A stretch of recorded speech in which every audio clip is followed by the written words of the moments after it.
इस वीडियो के साथ हम लोग शुरुआत करेंगे class 12 physics NCERT text book part 2 मतलब कि यह। और पार्ट 2 बिगिंस होता है, शुरुआत होती है इसकी चैप्टर नंबर 9 से। क्लास 12 के चैप्टर नंबर 9 से इसकी शुरुआत होती है। और पहला चैप्टर जो है वो है ray optics and optical instruments. और जैसा कि मैं ऑलरेडी बता चुका हूँ कि इस सीरीज में मैं एनसीईआरटी के सारे टॉपिक्स को 1 बाय 1 करके डिस्कस करूँगा। हर एक लेक्चर बेस्ड होगा एक टॉपिक पे। तो आज का पहला लेक्चर बेस्ड होगा 9.1 इंट्रोडक्शन पे। तो शुरुआत करते हैं इसको। और एक भी लाइन छूटे ना मुझसे, इसलिए मैंने इसका एक प्रिंट निकाला हुआ है। और इसको मैं आज का लेक्चर टोटली बेस्ड होगा फ्रॉम हेयर टू हेयर, जब तक कि 9.2 स्टार्ट नहीं हो जाता है। तो शुरुआत करते हैं हम लोग आज का लेक्चर। और आज का लेक्चर शुरुआत होगा इंट्रोडक्शन से। और इंट्रोडक्शन की शुरुआत की है from the sentence that nature has endowed the human eye with the sensitivity to detect electromagnetic waves within a small range of the electromagnetic spectrum। आगे लिखा गया है electromagnetic radiation belonging to this region of the spectrum is called light। Okay, तो इसमें light की definition दी गई है। इसमें बात की गई इलेक्ट्रोमैग्नेटिक वेव के बारे में, इसमें बात की गई इलेक्ट्रोमैग्नेटिक रेडिएशन के बारे में। आगे लिखा गया है it is mainly through light and sense of vision that we know and interpret the world around us. ठीक है, तो इस पैराग्राफ 1 में शुरुआत की गई है डिफिनीशन से, लाइट के डिफिनीशन से। अब बोला गया है इलेक्ट्रोमैग्नेटिक वेव है और यह एक इलेक्ट्रोमैग्नेटिक स्पेक्ट्रम का एक हिस्सा है जिसको हम देख पाते हैं, जिसको हम महसूस कर पाते हैं, जिसकी मदद से हम इस दुनिया को परसीव कर पाते हैं। तो व्हाट इज लाइट? पैराग्राफ 1 आपको बताता है व्हाट इज लाइट। ओके, और ये आपको बताता है कि लाइट जो है वो एक बहुत बड़े इलेक्ट्रोमैग्नेटिक स्पेक्ट्रम का हिस्सा है। एक बहुत बड़ा इलेक्ट्रोमैग्नेटिक स्पेक्ट्रम है जिसमें अलग अलग वेवलेंथ की वेव है। वेवलेंथ क्या होता है तो वो बता दूं मैं आपको कि अगर ये एक वेव है, वेव कुछ इस कदर होता है, तो फ्रॉम ट्रॉफ टू ट्रॉफ यानी गर्त से गर्त के लेंथ को हम बोलते हैं 1 वेवलेंथ। इसको हम लैम्डा से डिनोट करते हैं। तो वेव कई टाइप की हो सकती हैं, जैसे बड़ी वेव, जैसे कि छोटी वेव, जैसे कि उससे भी छोटी वेव। आप देख सकते हैं कि यहाँ पर वेवलेंथ जो है इतनी बड़ी है, जो वेवलेंथ है इतनी बड़ी है, इसको लैम्डा 1 लेते हैं। यहाँ पर जो वेवलेंथ है ये छोटी है और यह वेवलेंथ और भी छोटी है। ठीक है, लैम्डा 3। ओके, वेवलेंथ को हम लैम्डा से शो करते हैं। तो शुरुआत किया गया जैसा एनसीईआरटी ने बताया कि लाइट जो है वो एक इलेक्ट्रोमैग्नेटिक स्पेक्ट्रम, ये इलेक्ट्रोमैग्नेटिक स्पेक्ट्रम है जिसमें इधर साइड में लॉन्ग रेंज वेव्स हैं, लॉन्ग रेंज वेव्स। इसका मतलब यह हुआ कि इधर जो वेव है उनकी वेवलेंथ काफ़ी ज़्यादा है और इधर क्या है, शॉर्ट रेंज वेव्स, मतलब इनकी वेवलेंथ बहुत कम है। और जो एनर्जी होती है, इंटेंसिटी होती है, एनर्जी ऑफ वेव, वो इन्वर्सली प्रोपोर्शनल होती है वेवलेंथ के। यानी कि वेवलेंथ ज़्यादा बड़ा है तो एनर्जी उसमें कम होगी, वो उतनी घातक नहीं होगी। तो इसको मैं थोड़ा सा और डील कर देता हूँ। इसमें जो इधर साइड होती है वो होती है रेडियो वेव्स। जो बड़ी वेव्स होती हैं वो होती है रेडियो वेव्स। रेडियो वेव्स का अराउंड जो वेवलेंथ होता है वो 10 मीटर्स में होता है। ओके, उसके बाद जो उससे छोटी वेव होती हैं वो होती है माइक्रोवेव्स। उसके बाद नंबर आता है इंफ्रारेड का। और देखेंगे जैसे जैसे हम इधर बढ़ रहे हैं इसकी वेवलेंथ छोटी हो जा रही है। जो वेव आएंगी उनकी वेवलेंथ छोटी होंगी, मतलब पहले ये वेव थी, फिर छोटी हुई, फिर और छोटी हुई, फिर और छोटी हुई। उसके बाद कहीं हमें जाकर मिलता है एक बहुत स्मॉल रेंज जिसको हमने नाम दिया विजिबल लाइट का। और यही एनसीईआरटी में लिखा गया है कि लाइट जो है इस इलेक्ट्रोमैग्नेटिक स्पेक्ट्रम का एक बहुत छोटा हिस्सा है। इलेक्ट्रोमैग्नेटिक स्पेक्ट्रम का वह पार्ट जिसको कि हम देख पाते हैं, जिसको हम महसूस कर पाते हैं, वो क्या है? वो है विजिबल लाइट। ठीक है, और यहीं से लाइट की डिफिनेशन निकल के आती है कि लाइट क्या है? Light is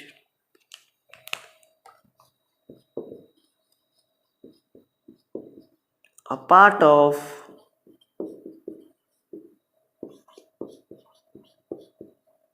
electromagnetic spectrum which enables our eye to perceive this world, perceive this beautiful world. Okay, light क्या है? ये इलेक्ट्रोमैग्नेटिक स्पेक्ट्रम का एक पार्ट है। ठीक है, विच इनेबल्स आवर आई, जो हमारी आंखों को काबिल बनाती है इस ब्यूटीफुल वर्ल्ड को परसीव करने के। अगर ये लाइट ना हो, जहाँ जो लाइट्स चल रही हैं, मेरे चारों ओर लाइट्स चल रही है, अगर मैं लाइट्स ऑफ कर दूँ तो आपको मैं दिखाई नहीं दूंगा। यानी कि आप मुझे देख सकें, इसके लिए दो चीज़ें आवश्यक हैं। जब मैं इस बोर्ड को देख सकूँ या किसी चीज़ को देख सकूँ यहाँ पर, इसके लिए दो चीज़ आवश्यक है। पहली चीज़ आँख, दूसरी चीज़ लाइट। ओके, ठीक है। कैसे देख पाते हैं वो प्रोसेस अलग है। लाइट पहले इस पे आके गिरती है, फिर वो टकरा कर रिफ्लेक्ट होकर मेरी आंखों पर आती है, तब मैं इसका इमेज देख पाता हूँ। उसके बारे में हम आगे पढ़ेंगे। बट यहाँ पर जो जानने वाली बात है कि हमें देखने के लिए, हमारी आंखें देख सकें, इसके लिए दो चीज़ें जरूरी हैं। हम जिस दुनिया को देख सकें इसके लिए दो चीज़ें जरूरी हैं। पहली तो आँखें, यानी रेटिना, हमारा आँखों में जो रेटिना वगैरह है, पूरा ये आई स्ट्रक्चर, एंड सेकेंड लाइट। अगर दोनों में से एक चीज़ भी नहीं है तो हम नहीं देख सकते। तो light is a part of electromagnetic spectrum which enables our eye to perceive this beautiful world. और लाइट की जो वेवलेंथ होती है, जो विजिबल लाइट की वेवलेंथ होती है, वो होती है 450 नैनोमीटर, 400 नैनोमीटर टू 750 नैनोमीटर। ठीक है, और ये रेड का होता है और यह होता है साइज वायलेट का। ठीक है, जो विबजियोर हम लिखते हैं ये यहीं से स्टार्ट होता है, वायलेट से रेड की तरफ। तो ये जो वेवलेंथ्स हैं 400 नैनोमीटर से 750 नैनोमीटर तक, ये होता है विजिबल लाइट। उसके आगे हम बढ़ते हैं अगर इधर साइड में, तो हमें मिलती है यूवी रेज, जो कि हमें जलाने का काम करती हैं। यही यूवी रेज जो सूर्य से हमारी तरफ आती है, जिसको कि ओजोन परत हमारी रोक लेती है, ओजोन लेयर रोक लेती है। अगर ये ना रोके तो हमें काफ़ी टाइप के डिजीज हो सकते हैं, स्किन डिजीज हो सकते हैं, और हमारे मोनूमेंट्स खराब हो सकते हैं, और हो भी रहे हैं। ठीक है, क्योंकि ओजोन लेयर में एक छिद्र हो रहा है, एक छेद हो चुका है, जो अभी रिसेंटली ईयर में बढ़ा भी है ड्यू टू कोरोना। जब कोविड-19 के केसेस आना स्टार्ट हुए, तो जब लॉकडाउन्स हुए हैं, तो उसकी वजह से व्हीकल्स कम चले, फैक्ट्रीज बंद रही, जिसकी वजह से जो इमिशंस होते हैं, कार्बन इमिशंस, जो कि ओजोन लेयर को क्या बोलूँगा मैं, हिंदी नहीं, ओजोन लेयर्स को जो प्रताड़ित करते हैं, प्रताड़ित नहीं होगा वर्ड, ओजोन लेयर्स को क्षति पहुंचाते हैं, जो उसको विनाश करते हैं ओजोन लेयर का, वो इमिशंस होने बंद हो गए हैं। और इस तरह ओजोन लेयर में जो छेद हुआ था वो कुछ कम हुआ है, वो कुछ बढ़ा है, ओजोन लेयर का वो घाव बढ़ा है। तो ये वही यूवी रेज है। ओके, इसके आगे जाएंगे, ये सब अब क्या कर रहे हैं, इंक्रीज इंटेंसिटी बढ़ रही है, एनर्जी लेवल भी, एनर्जी इंक्रीज हो रही है इधर साइड। ठीक है, ये क्या हो गया, यूवी रेज हो गया। ठीक है, इसके आगे जो हो गए और शॉर्ट रेंज वेव्स होंगी, जो इससे भी छोटी होती जाएंगी, और इसको आप यहाँ पर आप देख सकते हैं, ये पूरा लिस्ट है कैसे रेडियो वेव्स, उसका वेवलेंथ कितना होता है, माइक्रोवेव्स का वेवलेंथ कितना होता है, इंफ्रारेड का कितना होता है, यूवी रेज का कितना होता है, और जो इसके बाद है उनका कितना होता है। ओके, तो यहाँ तक के डिस्कशन में हमने समझा कि लाइट क्या है, लाइट एक वेव है।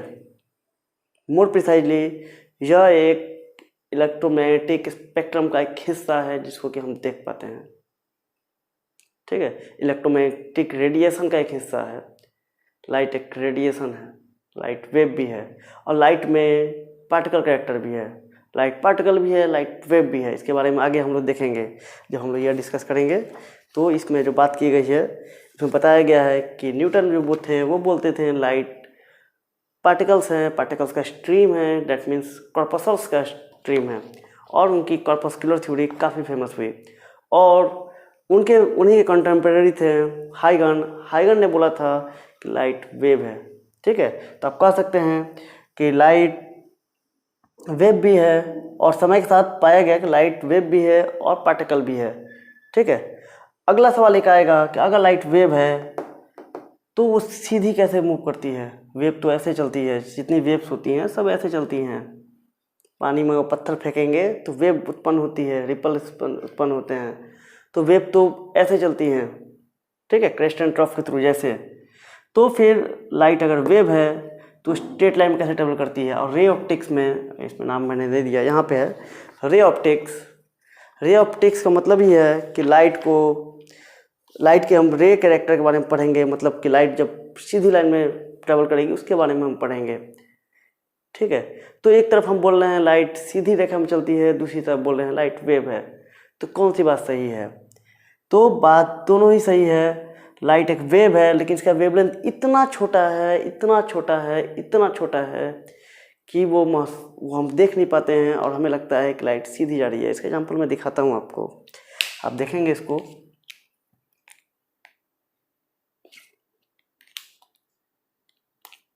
ओके, ये देखिए लाइट कुछ ऐसे जा रही है, ये वेव में जा रही है। मैं देखिए हाथ ऊपर नीचे कर रहा हूँ मैं, ये वेव बनी हुई है। और ये जो कैमरा के थ्रू आप देखने वाले हैं, ये आपको स्ट्रेट लाइन दिखेगी, तो लाइट ऐसे मूव करती है। एक्चुअली मैंने काफ़ी बड़ा दिखाया है, अगर इसको मैं मेजर करूँ, अगर आपको मैं मेजर करके दिखाऊँ, तो दिस इज अराउंड, मैं जो शो कर रहा हूँ इसकी वेवलेंथ है 0.2 centimetre, that means 2 millimetre. 2 millimetre, okay, 2 millimetre. इसकी लेमडा जो मैं दिखा रहा हूँ ये है 2 मिलीमीटर। ओके, जबकि तो अगर इसको मैं चेंज कर दूँ अगर नैनोमीटर में, तो मैं लिख सकता हूँ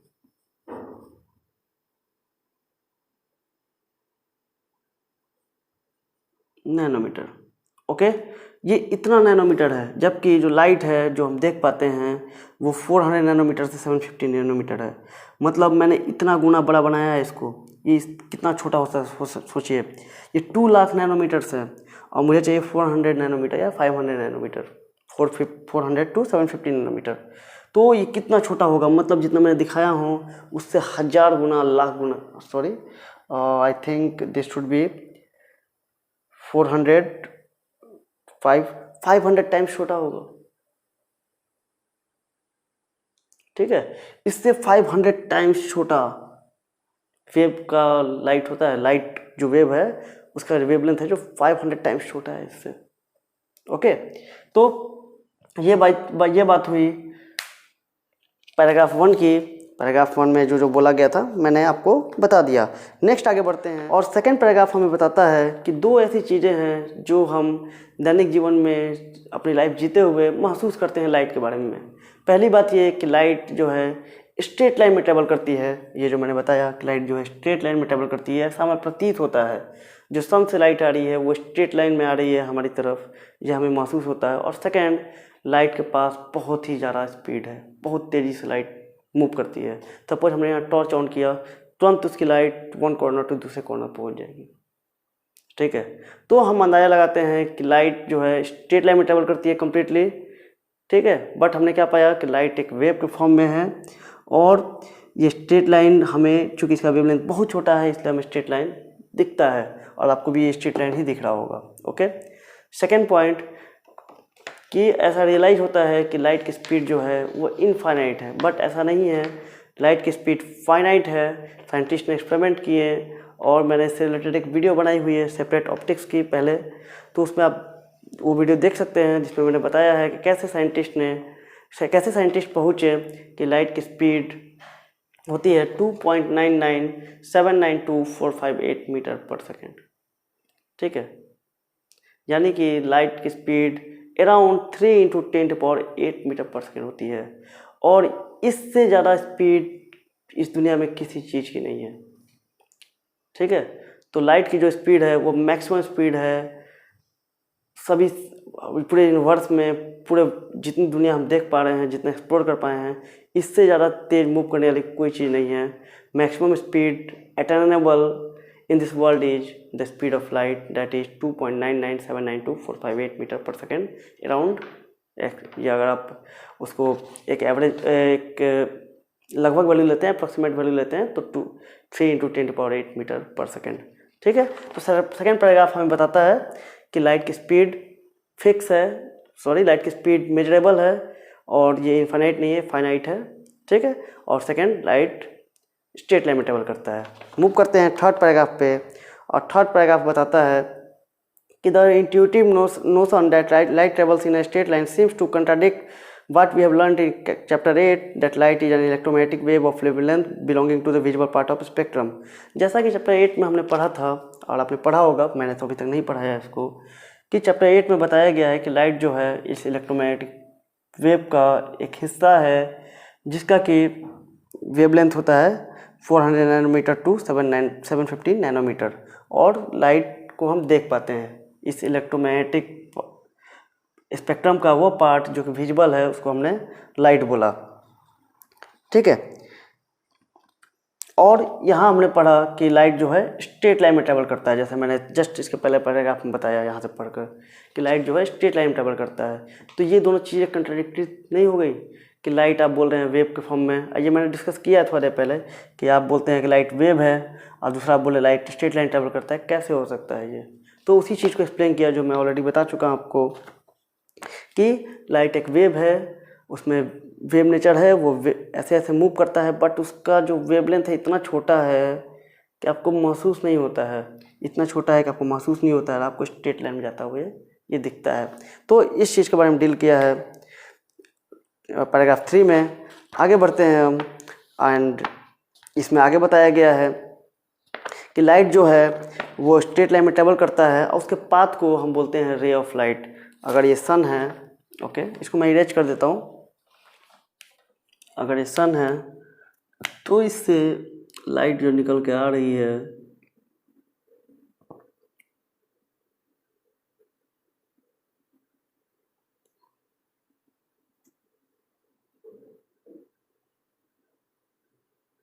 देखिए, मैं वेव बना रहा हूँ, ये वेव नेचर दिखाते हुए, और लाइट ऐसे आ रही है और कहीं हमारी ये अर्थ है, ओके, ये अर्थ है और लाइट यहाँ पर पड़ रही है। इसी तरह ये सन से लाइट चारों ओर निकलती है,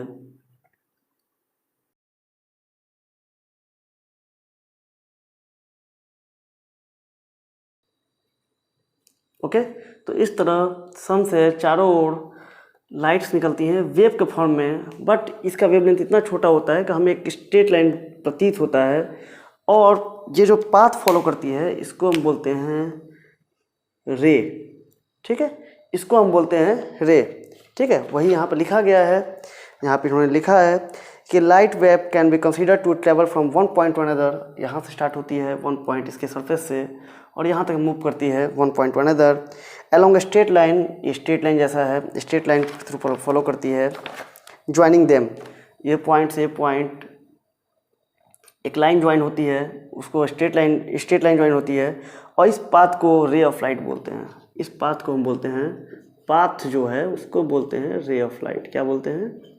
रे ऑफ लाइट, ओके। और इसी के नेचर के बारे में पढ़ना है हमें रे ऑप्टिक्स में। इस चैप्टर का नाम है रे ऑप्टिक्स। इस चैप्टर में हम लोग पढ़ेंगे कि लाइट्स जो है वो सारे ज्योमेट्री के रूल्स फॉलो करती है।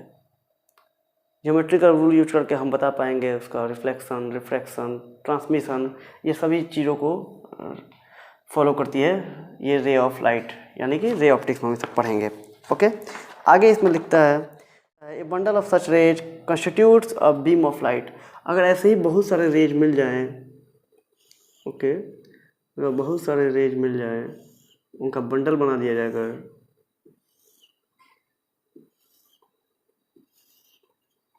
तो ये सभी मिलके बनेंगे, इसको हम बोलेंगे बीम ऑफ लाइट। जैसे लेजर बीम बोलते हैं ना, लेजर बीम।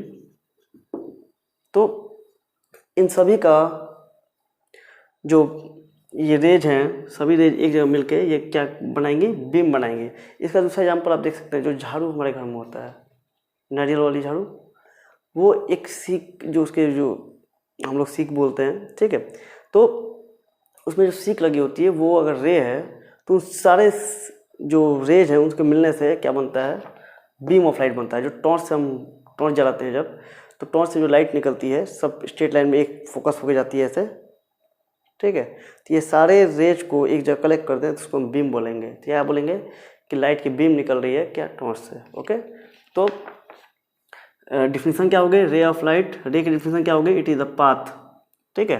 पाथ को हम रे ऑफ लाइट बोलते हैं, और बहुत सारे रेज को जब कलेक्ट कर लेते हैं हम एक बार तो उसको बोलते हैं बीम ऑफ लाइट, ठीक है।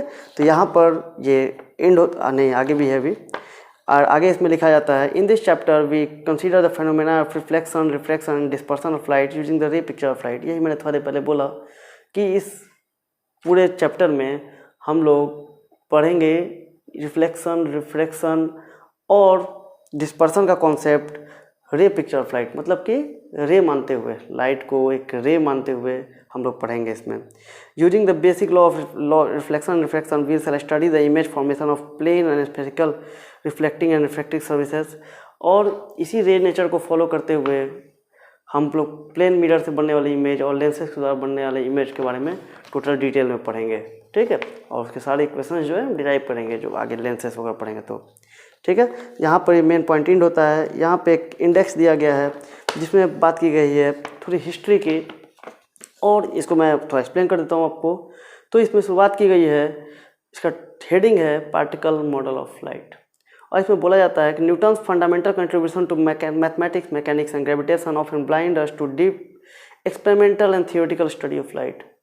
न्यूटन के, जैसा कि हम जानते हैं कि बहुत सारी थ्योरी फेमस है, जैसे कि अगर फिजिक्स में बात की जाए तो न्यूटन की हमारा Newton's law of gravitation based है, उसको यूनिवर्सल लॉ ऑफ ग्रेविटेशन भी बोलते हैं, बिकॉज अर्थ और अर्थ के बाहर भी सारी जगह वो लॉ एप्लीकेबल है, ठीक है। तो न्यूटन्स का यूनिवर्सल लॉ ऑफ ग्रेविटेशन बहुत ज़्यादा फेमस है। उसके अलावा न्यूटन्स के ऑल थ्री लॉज, ठीक है, ये first law, second law, third law, उसके बाद न्यूटन्स लॉ ऑफ विस्कोसिटी भी है, न्यूटन्स लॉ ऑफ कूलिंग भी है हीट ट्रांसफर वगैरह में, और न्यूटन्स ने पूरी कैलकुलस की बुक ही लिखी है।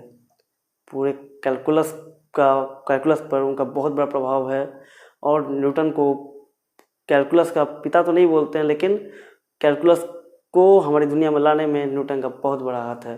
तो ये सब जानते हैं हम न्यूटन के बारे में, बट एक चीज़ें जो हमें ब्लाइंड कर देती हैं, हमें अंधा बना देती हैं कि न्यूटन के इन सारे वर्क्स में इतने ज़्यादा खोए हुए हैं कि हम न्यूटन का वर्क ऑप्टिक्स में नहीं देख पाते हैं, ठीक है। न्यूटन ने एक बुक लिखी थी ऑप्टिक्स नाम से, OPTIKS, जो कि 32 पेज की बुक थी, और इसमें उन्होंने लाइट को पार्टिकल माना था, स्ट्रीम ऑफ पार्टिकल्स माना था। जैसे लाइट यहाँ वेव बोला गया था, यहाँ वेव बताया, उन्होंने बोला नहीं ये वेव नहीं है, ये पार्टिकल्स हैं, बहुत करीब करीब करीब करीब पार्टिकल्स हैं, मतलब अगर यहाँ से निकल रहा है तो ये पार्टिकल्स हैं।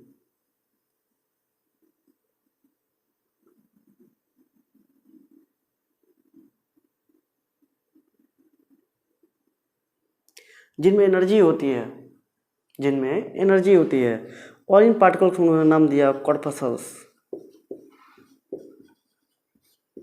इसकी हिंदी तो नहीं पता मुझे कॉर्पसल्स मतलब क्या होता है, बट इन्होंने इसको नाम दिया कॉर्पसल्स, और न्यूटन की ये थ्योरी कहलाई न्यूटन्स कॉर्पस्कुलर थ्योरी, ठीक है। तो according to Newton corpuscular theory, Newton assume the light as the stream of particles which carry energy, and Newton's named these particles corpuscles। उन्होंने इसको नाम कॉर्पसल्स दिया। न्यूटन से जब पूछा गया कि इससे आप लॉ ऑफ रिफ्लेक्शन को कैसे बताएंगे, लॉ ऑफ रिफ्लेक्शन की खोज हो चुकी थी बहुत पहले ही, और लॉ ऑफ रिफ्लेक्शन को कैसे एक्सप्लेन करेंगे, तो न्यूटन ने बोला कि लॉ ऑफ रिफ्लेक्शन क्या होता है कि लाइट जब एक किसी प्लेन सरफेस पर गिरती है और टकरा कर लौट जाती है उसी दिशा में, तो उनका कहना था कि ये जो कॉर्पसल्स हैं, जो छोटे छोटे पार्टिकल्स हैं, ठीक है, ये कॉर्पसल्स हाईली इलास्टिक होते हैं, हाईली इलास्टिक, ठीक है। इलास्टिसिटी से मतलब यह होगा कि वो टकराने के बाद उसी स्पीड से वापस लौटेंगे, उसकी एनर्जी नहीं खोएगी। जैसे कि अब क्रिकेट में जो गेंद यूज होती है, ड्यूज की गेंद जो इंटरनेशनल लेवल पर खेला जाता है, उसको अगर यहाँ से गिराएंगे तो वापस उस हाइट तक नहीं पहुँचेगी, ठीक है। तो वो गेंद इलास्टिक नहीं हुई, समझ में आ रहा है बात, वो कोलिजन इलास्टिक नहीं हुआ। बट एक गेंद आती थी मेरे टाइम में, 5 रुपये की गेंद आती थी, आज भी मिलती है, उसको अगर यहाँ से आप गिराएंगे तो लगभग यह इस हाइट तक आ जाएगी वापस लगभग, तो वो गेंद ऑलमोस्ट इलास्टिक है। तो न्यूटन ने बोला कि ये कुछ इलास्टिक गेंद की तरह है कि जब ये टकराती है इस पर तो इसकी स्पीड में कोई अंतर नहीं आता है, ये टकरा कर वापस लौट जाती है। जब न्यूटन से पूछा गया कि अच्छा आपने रिफ्लेक्शन को एक्सप्लेन कर दिया, अब आप रिफ्लेक्शन को एक्सप्लेन कीजिए, तो न्यूटन ने बोला रिफ्लेक्शन का कॉन्सेप्ट कि न्यूटन ने रिफ्लेक्शन के बारे में बोला कि जब लाइट के पार्टिकल्स यहाँ गिरते हैं, पहले रिफ्लेक्शन क्या होता है मैं थोड़ा बता दूँ इसको। रिफ्लेक्शन क्या होता है कि जब light one medium to another medium में जाती है तो उसके डायरेक्शन में उसको एक्चुअली जाना था ऐसे, बट मीडियम जब चेंज होता है, अगर ये मीडियम 1 है और ये मीडियम 2 है तो उसके डायरेक्शन में थोड़ा चेंज आ जाता है। अब वो डिपेंड करता है कि कौन सा सघन माध्यम है, कौन सा विरल माध्यम है, डेट मीन्स कौन सा डेंस मीडियम है और कौन सा रेयर मीडियम है, उस पर डिपेंड करता है। ओके, तो यह थोड़ा सा मूव कर जाता है, या तो इधर ऐसे चला जाएगा या तो ऐसे जाएगा, वो डिपेंड करेगा कि किस माध्यम से किस माध्यम में आ रहा है, किस मीडियम से किस मीडियम में आ रहा है, वो आगे हम लोग पढ़ेंगे। तो रिफ्लेक्शन यही है कि जब लाइट एक माध्यम से दूसरे माध्यम में जाता है तो दूसरे माध्यम में प्रवेश करते ही उसकी दिशा में परिवर्तन हो जाता है। When light travels from one medium to another medium at the surface it changes the direction. Okay, sometimes it is found to move towards the normal, sometimes it's found to move away from the normal. Okay, कभी कभी ये normal से करीब आ जाता है, कभी normal से दूर चला जाता है, बट उसकी डायरेक्शन में डिफरेंस आता है। तो न्यूटन ने इस पर बोला कि जब लाइट के ये पार्टिकल्स जो हैं, जो कि उन्होंने कॉर्पस्कल्स बोला था, जब ये गिरते हैं यहाँ पर, सपोज कीजिए ये क्या है, एयर है और ये वाटर है, जब वाटर में जाते हैं तो क्या होता है कि ये जो वाटर पार्टिकल्स हैं इसको खींच लेते हैं अपनी ओर, वाटर पार्टिकल्स अपनी ओर खींचते हैं, और जब लाइट इस माध्यम से इस माध्यम जाती है तो उसकी स्पीड भी बढ़ जाती है। ये न्यूटन ने बोला, बट आगे जाकर इनकी थ्योरी गलत हो गई। जब आगे एक्सपेरिमेंट्स हुए तो पाया गया कि वाटर में जाने के बाद इसकी स्पीड घट जाती है, जबकि न्यूटन ने बोला था बढ़ जाती है, और इस तरह न्यूटन की कॉर्पस्कुलर थ्योरी गलत साबित होने लगती है। हालांकि न्यूटन ने काफ़ी अपना नाम कमाया था ये कैलकुलस और न्यूटन्स लॉ में, न्यूटन्स लॉ ऑफ ग्रेविटेशन में और भी क्षेत्रों में, तो उनकी थ्योरी काफ़ी दिन तक चली। ठीक है, उन्हीं के कंटेम्प्रेरी थे हाइगन, जो कि बोलते थे कि वेव है ये। ठीक है, उनकी थ्योरी में भी बहुत ड्रॉबैक थे, और उसके बारे में हम लोग बात करेंगे, थोड़ा सा आगे पढ़ते हैं इसको पहले। सो Newton's fundamental contribution to mathematics, mechanics and gravitation often blind us to his deep experimental and theoretical study of light. He made pioneering contribution in the field of optics. उन्होंने बहुत सारे लॉज दिए, बहुत सारे पायोनियर मतलब होता है शानदार। ओके, उन्होंने शानदार कंट्रीब्यूशन किए थे field of optics. He further developed the corpuscular model of light proposed by the Descartes. Okay, मैंने बताया कॉर्पस्कुलर मॉडल, ठीक है, इसके बारे में उन्होंने बोला था। It presumes that light energy is concentrated in the teeny particles called corpuscles. उन्होंने बताया, उनका मानना था कि लाइट जो है छोटे छोटे पार्टिकल्स मिलकर बना है, जिसको कॉर्पस्कल्स नाम दिया उन्होंने, और इसमें वो छोटे छोटे पार्टिकल्स में एनर्जी है, वो एनर्जी स्टोर किया है। Okay, He further assumed that corpuscles of light were massless elastic particles. उन्होंने आगे माना कि ये इलास्टिक पार्टिकल्स हैं, मासलेस हैं, इसमें कोई मास नहीं है। ठीक है, okay. With his understanding of mechanics, he could come of a simple model of reflection and refraction. जैसा कि मैंने बताया कि उन्होंने मैकेनिक्स का थ्योरी लगाकर और ज्योमेट्री लगाकर उन्होंने एक्सप्लेन कर दिया रिफ्लेक्शन को। रिफ्लेक्शन के लिए उन्होंने बोला कि जब इलास्टिक पार्टिकल टकराते हैं तो उसी स्पीड के साथ वापस लौट जाते हैं उसी माध्यम में, बिकॉज यह इलास्टिक गेंद है, इसलिए इसकी स्पीड में कोई अंतर नहीं आता है। और जब इस मामले में जब उन्होंने बोला कि जब इसकी बात की गई रिफ्लेक्शन की, तो उन्होंने बोला कि जब एयर वाटर में जाता है एयर से सॉरी लाइट जब एयर से वाटर में जाता है तो वाटर के पार्टिकल्स एयर को अपनी ओर खींच लेते हैं, इस कारण उसकी थोड़ा डायरेक्शन बेंट हो जाती है और इसकी स्पीड बढ़ जाती है। हालांकि ये उनका एक्सप्लेनेशन गलत था और एक जगह आगे जाके भी फंसे वो, जब उनसे पूछा गया कि आप ट्रांसमिशन को एक्सप्लेन करें, कैसे जब पानी में हम देखते हैं तो चेहरा दिखता है हमें, ठीक है। तो उन्होंने बोला कि ये जो कॉर्पसल्स हैं, चेहरा दिखता है यानी कि कुछ ना कुछ रिफ्लेक्शन होगा, रिफ्लेक्शन के बाद ही हमें इमेज बनती दिखती है। तो जब ट्रांसमिशन के बारे में पूछा गया तो उन्होंने बोला कि जो लाइट के कॉर्पसल्स है इसमें से जब ये मीडियम इस पे पहुँचते हैं बाउंड्री लाइन पे, तो कुछ कॉर्पसल्स इधर आ जाते हैं, कुछ कॉर्पसल्स लौट जाते हैं उसी डायरेक्शन में। तो जो लौटते हैं उसकी वजह से हमें इमेज अपनी दिखती है और पानी के अंदर भी हमको दिखता है, चूँकि कुछ कॉर्पसल्स अंदर जाते हैं, ठीक है। इस तरह उन्होंने पानी में दिखने वाली परछाई को एक्सप्लेन किया। बट जब उनसे आगे पूछा गया कि कौन से कॉर्पसल्स लौट जाते हैं, कौन से कॉर्पसल्स पानी के अंदर जाते हैं, इसको कैसे एक्सप्लेन करेंगे आप, क्या कॉर्पसल्स अलग अलग तरीके होते हैं, तो यहाँ जाकर न्यूटन फंस गया, इसके आगे वो एक्सप्लेन नहीं कर पाए, ठीक है। तो आगे बढ़ते हैं हम। It is a common observation that a ball bouncing from a smooth plane surface obeys the law of reflection. ये कॉमन ऑब्जर्वेशन है कि जब आप किसी गेंद को पटकते हैं, ऐसे आप पटकेंगे नीचे तो वापस आएगा उसी तरह, ठीक है, लॉ ऑफ रिफ्लेक्शन फॉलो करेगा। जब इसको थोड़ा तिरछा पटकेंगे हम, किसी गेंद को ऐसे पटकेंगे तो वो ऐसे जाएगा, ओके। जब तिरछा पटकेंगे तो तिरछा जाएगा। ये कॉमन ऑब्जर्वेशन था और इसी को यूज कर दिया न्यूटन ने कॉर्पस्कुलर थ्योरी में। Got it. आगे, when this is an elastic collision, the magnitude of the velocity remains the same as the surface is smooth. There is no force acting parallel to the surface, so component of momentum in this direction also remains the same. चूँकि यहाँ पर कोई friction नहीं है तो momentum भी conserve रहेगा, ठीक है, उस डायरेक्शन में। आगे ये बोलते हैं कि only the component perpendicular to the surface, यानी कि normal component of the momentum gets reverse in reflection. चूँकि इन्होंने ये बोला कि यह जो सरफेस है, ठीक है, इसको मैं मिटा देता हूँ ताकि मैं अच्छे से एक्सप्लेन कर पाऊँ। इन्होंने बोला कि ये कॉर्पसल्स हैं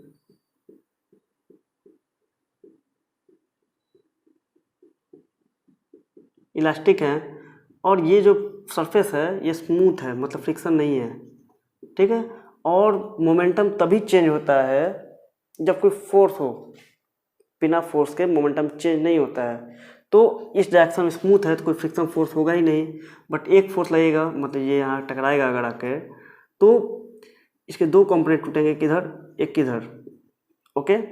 तो बिकॉज इधर कोई फोर्स नहीं है तो ये कंपोनेंट कुछ चेंज नहीं होगा, बट यहाँ पे एक फोर्स लग रहा है, नॉर्मल फोर्स। जब ये टकराएगा तो नॉर्मल फोर्स का अपोजिट लगेगा, तो इस कारण से जो वापस जो रिजल्टेंट होगा, एक इधर इसका एक इमेज, एक इसका इमेज, तो ये इस डायरेक्शन में लौट जाएगा।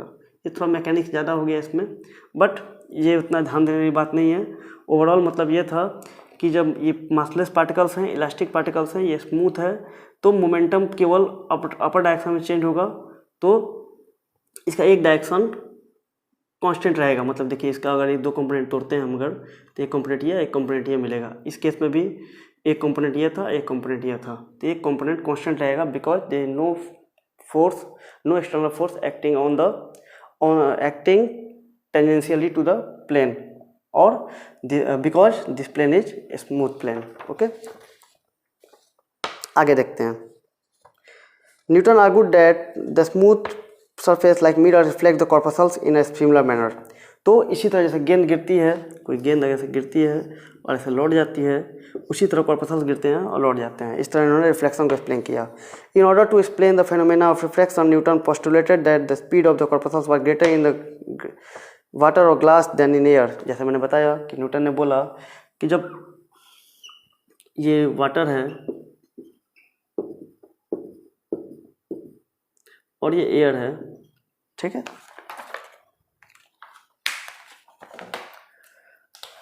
और ये अगर नॉर्मल है, इसको नॉर्मल ले लें,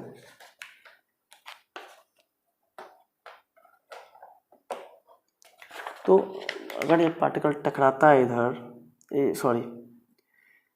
ये कॉर्पसल्स अगर आते हैं इधर, तो भाई फिगर इनको जाना चाहिए था ऐसे, बट ये ऐसे नहीं जाते हैं, ये थोड़ा इस डायरेक्शन में मूव कर जाते हैं।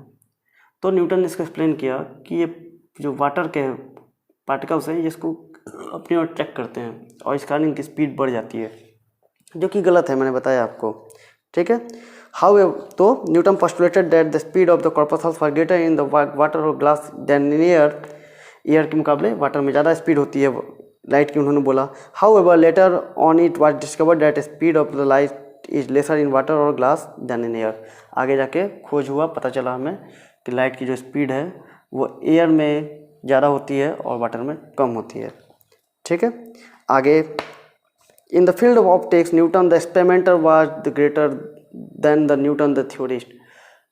ऑप्टिक्स के फील्ड में न्यूटन को थ्योरिस्ट से ज़्यादा एक्सपेरिमेंटर माना जाता है, मतलब उन्होंने थ्योरी से ज़्यादा एक्सपेरिमेंट्स किए थे।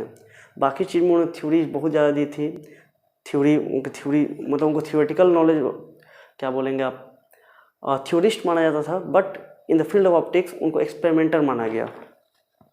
Okay, he himself observe that many phenomena which were difficult to understand in terms of particle nature of light. उन्होंने खुद ही काफ़ी ऐसे फिनोमेना देखे हैं जिसको कि पार्टिकल नेचर लेकर अगर लाइट कर लेते हैं तो एक्सप्लेन नहीं किया जा सकता। जैसे कि the colours observe due to a thin film of water on water, thin film of oil on water, कि अगर किसी पानी पर अगर आप थोड़ा तेल डाल देते हैं, ऑयल डालते हैं, तो उस पर देखेंगे आप कलर अलग अलग रंग बिरंगा कलर दिखने लगता है। ये क्यों होता है, ये न्यूटन की कॉर्पस्कुलर थ्योरी एक्सप्लेन नहीं कर पाती है। आगे देखते हैं, property of partial reflection of light is yet another example. Everyone who has looked into water in a pond sees images of the face in it but also sees the bottom of the pond. ये जो मैंने बताया अभी थोड़ी देर पहले explain किया था कि जब हम पानी में देखते हैं तो हमें अपना फेस भी दिखता है और जो पॉन्ड है उसका जो बेस है वो भी दिखता है। ये दोनों चीज़ें कैसे हो सकती हैं, इसको एक्सप्लेन करिए। तो न्यूटन ने एक्सप्लेन करने की कोशिश की कि कुछ कॉर्पसल्स लौट जाते हैं जिसकी वजह से हमें अपना चेहरा दिखता है, और कुछ कॉर्पसल्स नीचे जाते हैं जिसकी वजह से हमें पॉन्ड का जो बेस है वो दिखता है। बट जब पूछा गया कि बताइए कौन से कॉर्पसल्स लौट जाते हैं और कौन से चले जाते हैं अंदर, क्या उस कॉर्पसल्स अलग अलग टाइप के होते हैं, तो न्यूटन के पास कोई जवाब नहीं था। Okay, Newton argued that some of the corpuscles which fall on water get reflected and some get transmitted. But what property could distinguish these two kinds of corpuscles? कौन सी ऐसी प्रॉपर्टी है जो बांटती है दो टाइप ऑफ corpuscles को अलग अलग, कि कौन अंदर जाएगा और कौन ऊपर जाएगा वापस। Okay, Newton had to postulate some kind of unpredictable chance phenomenon which decided whether an individual corpuscles would be reflected or not. ठीक है, वही बात बोली गई है कि न्यूटन को पूछा गया तो न्यूटन इस पे कुछ नहीं बोल पाए। उन्होंने बोला कि चांस है, कुछ लौट जाते हैं कुछ आ जाते हैं, आई डोंट नो कौन आते हैं कौन नहीं आते हैं। Okay, in explaining other phenomena however the corpuscles were presumed to behave as if they are identical. But जब अदर फेनोमेना को एक्सप्लेन किया उन्होंने बोला कि सारे कॉर्पसल्स एक जैसे होते हैं। ठीक है, जैसे रिफ्लेक्शन के दौरान और रिफ्रैक्शन के दौरान उन्होंने बोला कि एक जैसे होते हैं, और भी कुछ फिनोमेना हुआ उन्होंने बोला कि कॉर्पसल्स एक जैसे होते हैं, जबकि जब ट्रांसमिशन की बारी है तो उन्होंने बोला कि अलग अलग होते हैं। ये दोनों बात कंट्राडिक्टरी थी और इस कारण न्यूटन की कॉर्पस्कुलर थ्योरी को दबना पड़ा। ठीक है, such a dilemma does not occur in the wave picture of light and incoming wave can be divided into two weaker wave at the boundary between air and water. तो जिस theory को Newton अपनी corpuscular theory से explain नहीं कर पाए उसको explain किया हाइगन ने अपनी वेव थ्योरी से। वेव आगे जाकर दो पार्ट में बढ़ सकती है, वीकर वेव में और स्ट्रॉन्गर वेव में। इसको हम लोग पढ़ेंगे जब हम लोग वेव ऑप्टिक्स पढ़ेंगे तब। ठीक है, उसमें हम लोग पढ़ेंगे कि जो वेव है वो इसमें यंग स्लिट एक्सपेरिमेंट में बताया भी गया है। यंग स्लिट एक्सपेरिमेंट में कि जब वेव आती है तो वो बढ़ जाती है, जब ये निकलेगी तो ये बढ़ जाती है वीकर और स्ट्रॉन्गर में। ओके, तो उसकी मदद से आप ये एक्सप्लेन कर सकते हैं कि जब पॉन्ड में जो हमको चेहरा दिखता है कि जब वो जाती है दूसरे मीडियम में, जैसे ही प्रवेश करती है तो वो दो पार्ट में बढ़ जाती है, एक वापस आ जाती है जिससे हमें अपना चेहरा दिखता है और एक अंदर जाती है जिसकी वजह से हमें पॉन्ड दिखता है। ओके, तो उसको हम लोग डिफरेंट पढ़ेंगे, जब डिफरेंट चैप्टर पढ़ेंगे, जब वेव ऑप्टिक्स पढ़ेंगे तो उसमें हम लोग डिस्कस करेंगे। फिलहाल के लिए ये था रे ऑप्टिक्स। रे ऑप्टिक्स में न्यूटन की एक कॉर्पस्कुलर थ्योरी थी।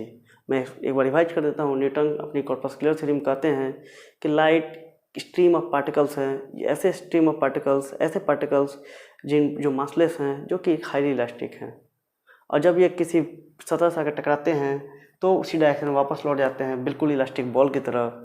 और जब ये रिफ्लेक्शन को उन्होंने एक्सप्लेन किया कि जब ये एक मीडियम से दूसरे मीडियम में जाते हैं, सपोज दैट एयर से वो वाटर या ग्लास में जा रहे हैं, तो वाटर के पार्टिकल्स या एयर के पार्टिकल्स को अपने खींच लेते हैं, जिसकी वजह से वो नॉर्मल की ओर मूव कर जाते हैं और साथ ही उनकी स्पीड बढ़ जाती है। ठीक है, बट बाद में पाया गया कि न्यूटन की थ्योरी गलत थी।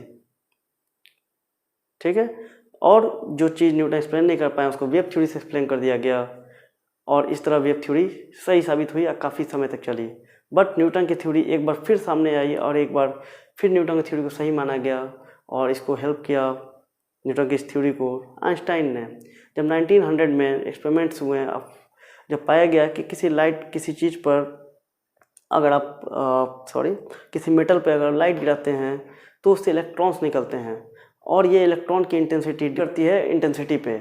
और जब वेव थ्योरी के थ्रू इस चीज़ को एक्सप्लेन नहीं किया जा सका तो आइंस्टाइन ने फिर जाकर न्यूटन की कॉर्पस्कुलर थ्योरी को यूज किया, और उसकी मदद से उन्होंने एक्सप्लेन कर दिया। तो साबित हुआ कि लाइट के पास पार्टिकल नेचर तो है ही, तभी तो ये हो पाता है।